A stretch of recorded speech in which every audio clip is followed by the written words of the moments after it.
when the chips are down, these civilized people, they'll eat each other. You are the unvaccinated. You are the problem. It is the unvaccinated who are the problem, period, end of story. The only people that you can blame, this isn't shaming, this is the truth. Maybe they should be shamed, are the unvaccinated.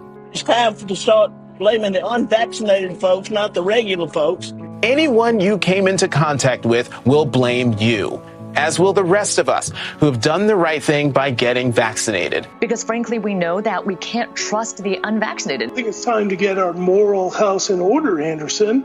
It's the unvaccinated who are the threat. All of us vaccinated folks are going to start wearing masks to protect the unvaccinated folks.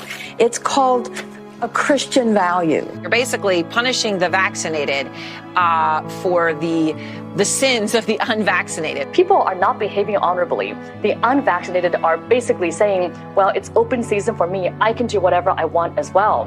The unvaccinated are basically beating their breasts, running around the country saying, we don't care, we're living free, and so forth. We've been patient, but our patience is wearing thin. The unvaccinated, a group that includes children and people acting like children.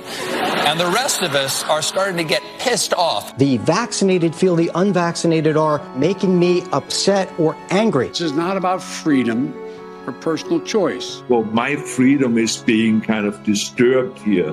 No. Screw your freedom. The other day, Howard Stern weighed in with a much different approach. Take a look. When are we going to stop putting up with the idiots in this country and just say, it's mandatory to get vaccinated? Their freedom. But you're treading on our freedom and you're making other people sick, and really you're killing other people. The anti-vaxxers, they seem to have a thing for death and home remedies. The anti-maskers turned anti-vaxxers are not just putting their own lives at risk.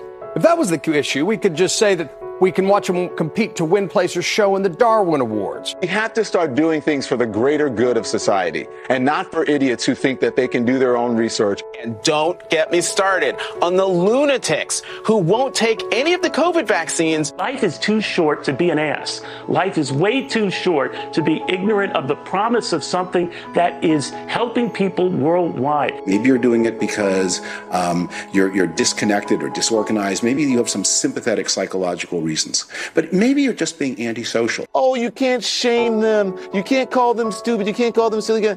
Yes, they are. Those who are not vaccinated will end up paying the price. The unvaccinated should be taxed.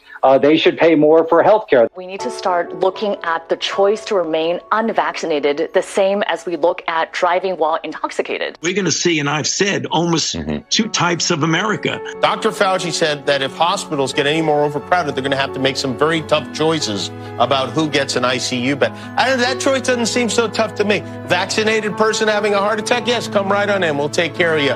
Unvaccinated guy who gobbled horse goo, rest in peace, Wheezy. Pointing back to the unvaccinated who are really creating a problem in this country, every death that we are seeing from COVID could have been prevented. Literally, the only people dying are the unvaccinated. And for those of you spreading misinformation, shame on you.